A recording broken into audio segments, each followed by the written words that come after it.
大家好，我係余 Sir。咁今日咧就同大家咧一啲會員嘅朋友，即係股友擔心咧，就而家美股咧佢已經升咗好多啦，今年咁同埋某啲嘅板塊咧，譬如係一啲儲存啊，或者相關光學啊，或者 AI 相關嘅股票咧，其實升好多啦。咁嗱 update 下，暫時 year to date 咧，其實美股三大指數嘅表現先。咁納指咧科技指數咧上升咧11.31%，咁以及咧標普500指數咧升咗10.49%，同埋咧道瓊斯工業平均指數咧已經係上升咗2.71% 㗎啦，咁呢個係咧 update 去到5月尾咧就美股三大指數嘅表現啦。嗱，咁我呢度咧下邊有一幅圖咧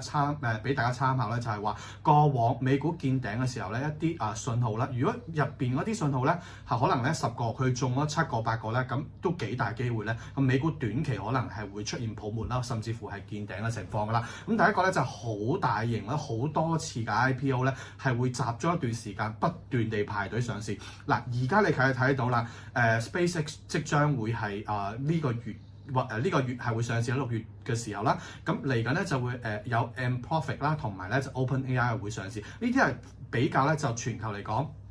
美股市場咧係大型嘅一啲嘅叫做咧就上市啦。咁另外咧就係話個股價可以快速短期係暴漲啊，即係譬如你見得到而家 MU 啦、美光科技，其實而家講緊係。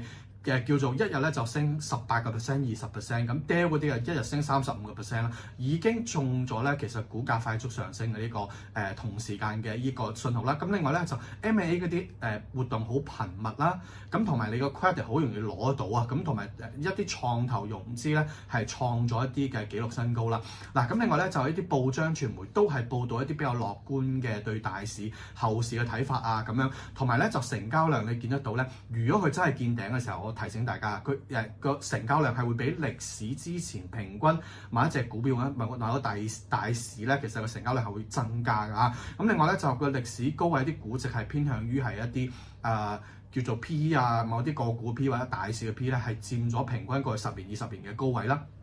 咁同埋咧，其他啲 market 嘅講緊奢侈品啊或者藝術品咧，其實嗰個估值同時拉高，因為股票帶嚟嘅財富效應拉動咗樓市啦、藝術品啦，同埋一個叫做奢侈品啦。咁另外咧，財經嗰啲媒體報道收視率啊，即係你見到係飆升啊，同埋好多人會覺得今次就會不一樣啊咁樣樣同埋即係叫做證券商開戶嗰度咧不斷個數目咧係上升啦。咁投機一啲資產價格，譬如 Bitcoin， 咁而家 Bitcoin 就屬於即係叫做中低位，仍然係未破頂啦。咁睇埋呢個信號啦。好啊，咁今日咧就同大家分享到呢度。咁大家如果有興趣咧，就可以購買余 Sir 嘅一個投機者的價值呢本書，或者 join 翻咧余 Sir 嘅股票班嘅課程。多謝大家，拜拜。